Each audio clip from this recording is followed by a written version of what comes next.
मी आनंद करंदीकर यशस्वी उद्योजक मध्ये सामील असलेल्या सगळ्यांचं मी स्वागत करतो। मी आज तुमच्याशी नवे उद्योग कसे सुरू करावे आणि लघु उद्योजकांनी अधिक मोठं कसं व्हावं या विषयावर थोडंसं बोलणार आहे। मी पण एक यशस्वी उद्योजक होतो असं आपण म्हणू। 30 वर्ष मी भारतातली सगळ्यात मोठी मार्केटिंग कन्सल्टन्सी कंपनी एका लहान खोलीत सुरू केली। तिचे 300 एम्प्लॉईज बनले आणि आमचा व्याप जगातल्या 25 देशात पसरला। आता गेली 8 वर्ष माझी कंपनी चालू आहे, पण मी कंपनीतनं रिटायर झालोय। पण हे करत असताना मला जो अनुभव आला स्वतःचा, आणि कन्सल्टंटच होतो त्यामुळे इतरांना सल्ला देण्याचा, त्या अनुभवावर मी बोलणार आहे।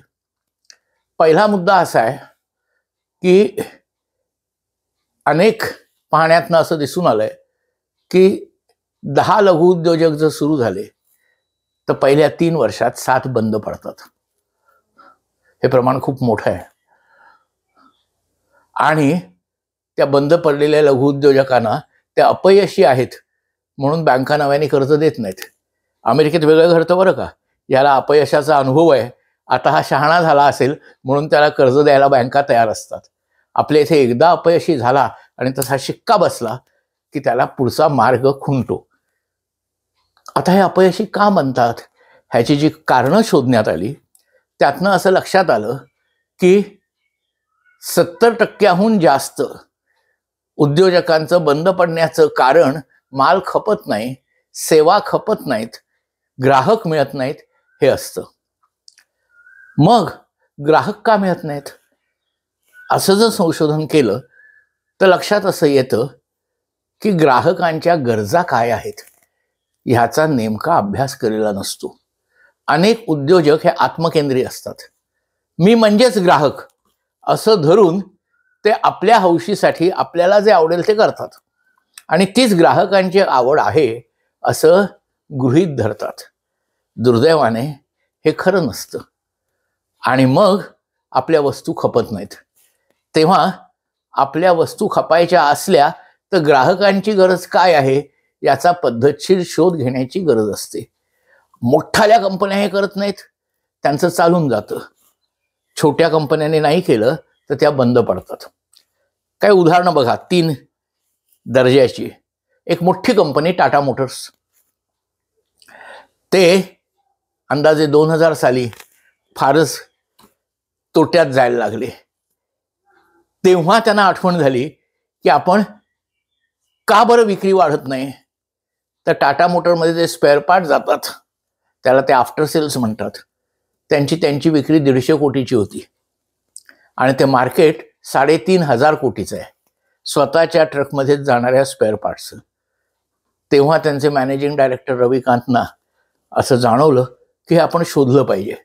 मग त्यांच्या एका मीटिंगमध्ये त्यांनी बोलावलं, तेव्हा त्यांच्या स्पेअर पार्ट मॅनेजरने ठणकावून असं सांगितलं, अहो इतर सगळे बनावट पार्ट बनवतात, ते आपल्यापेक्षा 1/4 किमतीला विकतात, मग आपले कोण विकत घेणार। आम्ही म्हटलं हे काय खरं नाही।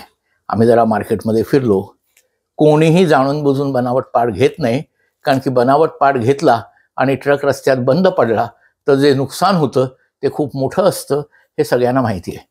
फक्त गिऱ्हाईकांना जेन्युइन पार्ट कुठला आणि बनावट पार्ट कुठला हे कळतच नाही, कारण की ते बघून कळत नाही, सारखेच दिसतात। आणि जेन्युइन पार्ट मिळण्याची सोय टाटा मोटरने अजिबात केली नव्हती। मग आम्ही त्यांना सांगितलं की गिऱ्हाईकांना विश्वास बसेल असे जेन्युइन पार्ट्स विका। त्यांनी टाटा जेन्युइन पार्ट्स असा ब्रँड सुरू केला। त्यासाठी टाटाना वेगळे पैसे दिले ते सोडून द्या। सांगायची गोष्ट अशी की 2 वर्षात एकदा जेन्युइन पार्ट कुठे मिळतील ह्याची हमी दिल्यावर 150 कोटीचा सेल 2500 कोटीवर गेला। आणि हे टाटा मोटर्स त्या क्षेत्रातली सगळ्यात मोठी कंपनी। आता जरा छोट्या कंपनीकडे येऊ।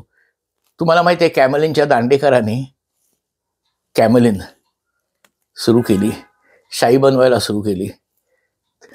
मग त्यांनी आमचा सल्ला घ्यायला बोलावलं। प्रश्न काय होता, अहो बाकी सगळं ठीक आहे, आमच्या पेन्सिली का खपत नाहीत। नटराज खपते, अप्सरा खपते, कॅमलिनची फ्लोरा ब्रँड का खपत नाही? आम्ही म्हटलं का खपत नाही, तुम्ही काय गिऱ्हाईकांचा शोध घेतला का? म्हणे गिऱ्हाईकांचा शोध काय घ्यायचा, पेन्सिलला टोक चांगली यावी, हां HB पेन्सिल छान उठावी, आणि आमचं डिझाईन बघा किती छान आहे वरचं, नटराज काय, तेव्हा खपलीच पाहिजे, का खपत नाही? तुमचा विश्वास बसणार नाही, आम्ही शाळेतल्या मुलांना विचारलं, ते म्हणाले पेन्सिलची टोक लवकर तुटते कॅमलिनची. आता कॅमलिनने शाळेतल्या मुलांना टोका काढायला लागतात, आणि टोक काढत असताना पेन्सिलचं टोक तुटू नये, ते तुटायला लागलं तर ती पेन्सिल नको, एवढी साधा क्रायटेरिया आहे. म्हटलं तुम्ही कधी हे प्रयोगशाळेत तपासून पाहिलं का? नाही. हे मध्यम आकाराचे उद्योग सुद्धा गिऱ्हाईकांच्या गरजांकडे दुर्लक्ष करतात आणि त्यांच्या वस्तू खपत नाहीत. आता तिसरं अगदी छोट्या उद्योजकाचं घेऊ, की मीच खरा आणि मला येतं तेवढंच खरं. एक कोल्हापूरच्या उद्योजक बाई आमच्याकडे आल्या, चांगल्या आहेत, त्या म्हणाल्या मला गोधडीचा व्यवसाय करायचा आहे. नाव सांगत नाही कारण की त्यांचा व्यवसाय अजूनही चालू आहे आणि त्यांना तो वाढवायचा आहे. तुम्हाला माहिती आहे, चिंध्या घ्यायची आणि गोधडी शिवायची. मग म्हणे आमच्या इथे काय आहे, शेजारीच मोठा वस्त्रोद्योग आहे इचलकरंजीला, तिथे उरलेली कापडं भरपूर मिळतात, त्या चिंध्या आम्ही घेणार आणि त्याच्या गोधड्या शिवणार आणि त्या विकणार. मी त्यांना म्हटलं करा, पण जरा आपण 4 गोधड्या झाल्या की त्या विकून बघू ना.